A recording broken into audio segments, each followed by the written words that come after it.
आज जब हम अपने चारों ओर ध्यान करें तो हमें महंगाई और बेरोजगारी के अलावा कुछ और दिखाई नहीं दे रहा।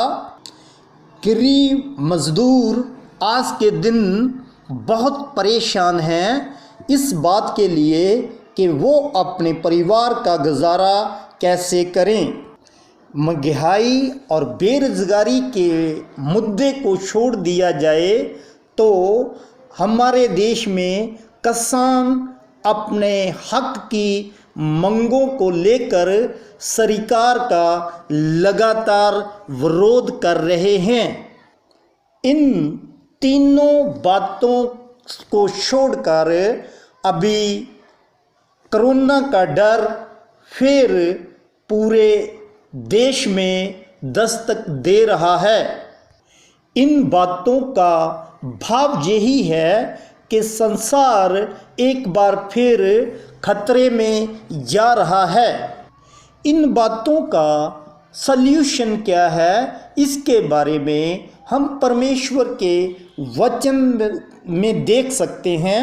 जब हम परमेश्वर के वचन को ध्यानपूर्वक पढ़ते हैं और इन वचनों के ऊपर विश्वास करते हैं तो हमारे लिए एक आशा की किरण उत्पन्न होती है। अब हम परमेश्वर के वचन से 112 ज़बूर को, भजन संहिता को हम देखते हैं। परमेश्वर की स्तुति हो। क्या ही धन्य है वह पुरुष जो यहोवा का भय मानता है। हम लोग जो परमेश्वर के वचन के ऊपर पूरा विश्वास करते हैं, हमें ये निर्णय लेना है कि हम अपने जीवन को परिवार सहित परमेश्वर के भय में व्यतीत करें। यहाँ ये बात नहीं लिखी कि परमेश्वर से डरो। परमेश्वर कहता है कि मेरा भय मानो। डर और भय का अंतर होता है। डर जैसे बच्चे स्कूल में पढ़ते हैं, अगर टीचर सिर के ऊपर है और बच्चे डर के मारे पढ़ते हैं तो ये डर है। भय वह होता है टीचर ना हो फिर भी बच्चे पढ़ रहे हैं, इसको भय बोलते हैं। ऐसा ही जो परमेश्वर के वचन के ऊपर विश्वास करते हैं उनको सर्वदा यही सोचना चाहिए कि परमेश्वर हमें हमेशा देखता है और कभी भी गलती नहीं करना। और दूसरी बात यहाँ ये लिखी है, उसकी आज्ञाओं के प्रति प्रसन्न रहता है। जो व्यक्ति परमेश्वर के वचन के ऊपर विश्वास करता है और विश्वास के साथ साथ उनकी आज्ञाओं का पालन करें, इन दो बातों को अगर परमेश्वर के लोग अपने जीवन में मान लेते हैं तो उनको क्या क्या फायदे होंगे अब हम देख सकते हैं। नंबर 1, उसका वंश पृथ्वी पर पराक्रमी होगा। जो लोग परमेश्वर का भय मानते और उनकी आज्ञाओं का पालन करते हैं उनका वंश पृथ्वी पर बलवान होगा, मीन्स बीमारी का शिकार नहीं होगा।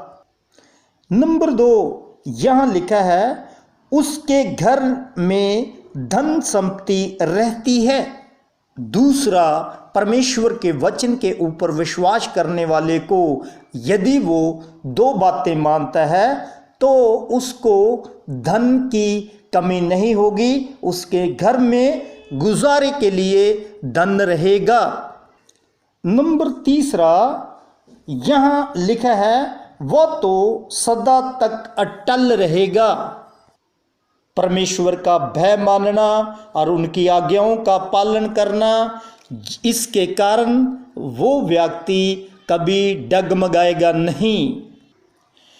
चौथी बात, जब हम परमेश्वर का भय और उनकी आज्ञाओं को ध्यान से मानते हैं तो यहाँ लिखा है वह बुरे समाचार से नहीं डरता।